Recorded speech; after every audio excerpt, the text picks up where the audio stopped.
So, how do you begin to discover your child love language? You can put a test of asking them if they are old enough. You can ask them, would you prefer, for instance, you can ask them, would you prefer I help you do the dishes or spend time with you? Of course, in helping a child do the dishes, it can be a time for quality conversation or quality time where you have to be gisting while you're doing it. So for a child whose love language is quality time, you're also meeting that need by being around them when they're doing something and just talking with them.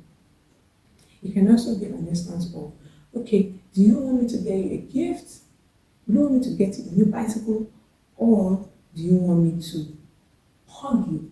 The child can pick hug if their love language is physical touch. Trust me. And they will love it. If a child's love language is words of affirmation, you can ask them, would you prefer I speak to you about how good you are and affirm you of all that you are? Or do you want me to go on a date with you? That if you keep doing that, giving different instances, you will see how the child will say they want to be loved. Another way to discover this is how they love other people. If your child is always helping you do something, it can be a sign that their love language is act of service. If your child is always saying, Mommy, I need a hug, can I get a hug? Can I get a kiss? Can you hold me? Can you help? Or if they actually hold you or hug you all the time, it might be an indication that their love language is physical touch. If your child is always saying, oh, Mommy, you're beautiful, your clothes is so nice, your hair is fine, I love your hair, that might be an indication. Of course, they have to do other things for you to actually ascertain that this is your love. It's not a one-off thing, if that is what they do constantly. Another way to discover it is what they ask you to do for them, their requests. And if they're always requesting for a particular thing, that tends towards either love, words of affirmation, quality time, physical touch, gifts, or acts of service, know that that might be an indication that this is how they love to be loved. The next way is how they love other people, how they give to people, how they interact with people, might be an indication of what their love language is.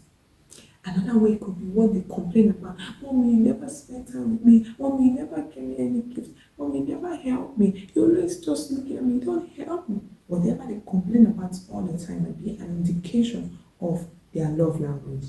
So these are a few ways you can discover your child's love language, and I hope you take that test. You can go online and search for love language test. Then you can now follow the prompt and take the test for yourself if you've not discovered your own and for your child. Then the next thing I need to tell you or speak to you about is what never to do as regards your child's love language. Because the way a child wants to be loved, you must be careful not to use that as a means to punish them. If your child's love language is physical touch and you want to punish them for something they do in misbehavior, you don't now deny them physical touch. That would be disastrous. So whatever your child's love language is, make sure you don't use it as a weapon to punish them. That would be very traumatizing for any child.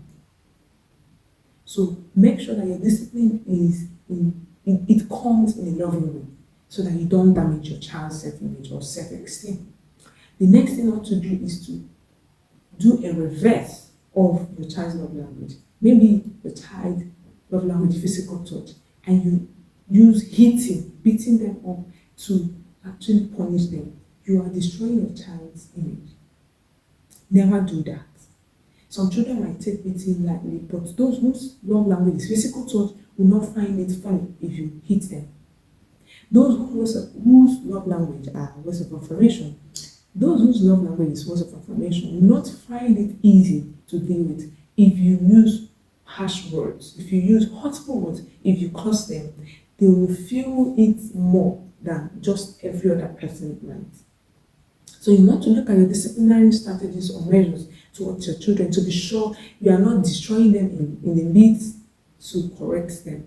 Correct them appropriately, correct them the right way. That is the only way that your correction or your discipline will be effective. If you use a wrong disciplinary measure, you will do more harm than good to that child. So I encourage you today to take some time to seek out your child's love language and begin to speak it to the child and begin to love your child the way they want to be loved and you will be happy for it. See, when a child's love language is food, even when you're disciplining them, they don't take it like the word has come against them. It just makes them to accept the correction happily and faster than when a child love tank is empty. And sometimes the misbehavior we think our children does is actually a sign that I am not feeling loved. There's a saying that children will prefer negative attention than no attention at all. So if your child is trying to get your attention and they're not getting it, they might actually do something silly just to get your attention. So negative attention is better than no attention at all for any child. So begin to look at your child. When they fail, why did they fail? What happened? What did I not do well? What got wrong? Start from there before you unleash your tiger and unleash all your weapons of warfare child on your child. So you need to begin to love your child the way they need to be loved. See, when you love your child the right way, some of all the struggle and the power tussle you have with your children will just disappear because they'll begin to behave better. A child who feels loved wants to make parents happy. It is when a child is not feeling loved that they will have a desire to just make you frustrated. Children can actually want to make you frustrated by themselves. But if they feel love, if they feel that my parents love me and I feel the love, they will do whatever that it is within their power to ensure that they are well behaved. And they will accept any discipline that you give them. See, disciplining a child is not an opposite of loving a child. You need to discipline your child if you really love them. You don't leave them just to do what they like. You don't become permissive because you are trying to love them. But the thing is, affirm your love to them before the discipline and after the discipline. So they don't just feel like my parent is trying to punish you. They'll become rebellious. They become resentful towards you. So love your child the way they want to be loved, and you will see the impact in your child. You begin to feel lighter. You begin to connect more with your child. You need to connect with your child before you can correct them. There's a book by Coach Wendy Ologi called Connect to Correct. And if you're a parent here, I encourage you to get that book. It's really going to help you in your journey as a parent or a parent to be. You begin to see that you need to connect with a child before you correct them. And you do not condemn a child to correct them. You have to connect with them, bond with them, so that when you correct them, they will receive it in love and not feel that this parent is just trying to judge me and condemn me and destroy me. So I encourage you to love your child better and increase the love dose you give to your children. You can never overlove your child, trust me. You can't. No child can be overloved. Every child needs a good number of love to survive in the world that we live today. So how are you loving your child today? Does your child feel loved? Ask them. You'll be shocked at what you will get. Ask all your children. Maybe one person will say, yes, I feel loved. Because you are speaking their love language without even knowing. But for some others, you need more intentionality to begin to love them the right way. You can ask them, do you really feel I love you? Don't be thinking that yes, they'll say yes. You'll be surprised and tell them that you're not going to judge them to what they say.